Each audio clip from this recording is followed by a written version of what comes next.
বলের ভিতরে কোনো খাবার ছিল না। ইয়া রাসূলুল্লাহ, ইয়া হাবিবাল্লাহ, নবী গো, যে পেটের খিদায় বলের ভিতরে ভালো লাগে না, হাঁটতেছি। কন্যা সুবহানাল্লাহ। আল্লাহর নবী হযরত আলীকে বলতেছে, আলী রে, আমার বলের ভিতরে যে একটা খেজুর নাই, তোমাকে যে খেজুর দিব, এই যে দেখা যায় একটা খেজুর গাছ, এই খেজুর গাছের কাছে গিয়ে বলো আমি নবী বলছি তোমাকে খেজুর দেওয়ার জন্য। যে খেজুর গাছটা দেখাইছে, খেজুর গাছটা খেজুর থাকবো দূরের কথা, খেজুরের আকল বাড়াবে কিন্তু খেজুর গাছের তলে গেছে গিয়ে যখন বলো অ খেজুর গাছ রাহমাতাল লিল আলামিন বলছে তুমি খেজুর দেওয়ার জন্য। ওয়াল্লাহি আল্লাহর কসম করে বলতে পারি গো, হযরত আলী বলতে দেরি, গাছের চতুর্দিক দা খেজুর পাকনা, খেজুর আইতে দেরি না। সুবহানাল্লাহ। খেজুর যেন পাকনা টক টক করে আপনার মাটির মধ্যে পড়তেছে, হযরত আলী একটা হাতের মধ্যে লইতেছে আর একটা মুখের মধ্যে দিতেছে। সুবহানাল্লাহ বলবেন না? সুবহানাল্লাহ। রাহমাতুল লিল আলামিনের কথা বললে যে আপনার খেজুর গাছে খেজুর না দিলে খেজুর রূপ হয়ে আছে না, খেজুর গাছে রূপ হয়ে আছে না।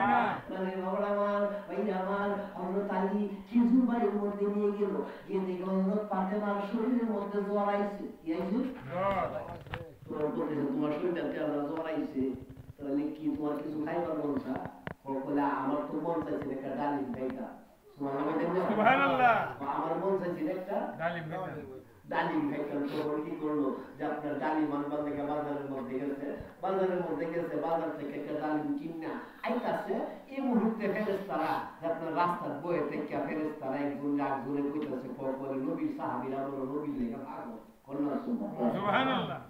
নবীর বড় আসে কখন কেমন বলে হেরা যে আপনার নিজে না খায় নবীরে যে আপনার দিতসা, নিজে না খায় আল্লাহর রাস্তায় দান করতেছে। কন্যা সুবহানাল্লাহ।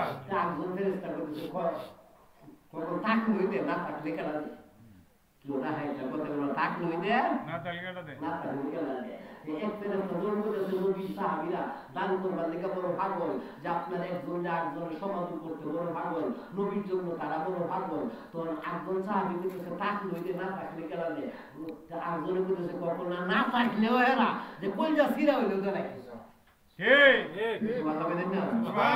যারা না থাকলে কইজা সিরা দেয় তো হেরা হইতো নবীর আসে। কি করে ঠিক কিন্তু আমরা তো নবীর আশায় দাবি করেছি, কিন্তু নবীর আশাকের কাম আমরার মধ্যে নাই। বলতেছিলাম যে আপনার হযরত আলী রাদিয়াল্লাহু তাআলা আনহু, যে আপনার আল্লাহ কইতাছে ফেরেশতারা কখন তোমরা তরহনা করে আলী আইতাছে পরীক্ষা করে নাও। কন্যা সুবহানাল্লাহ।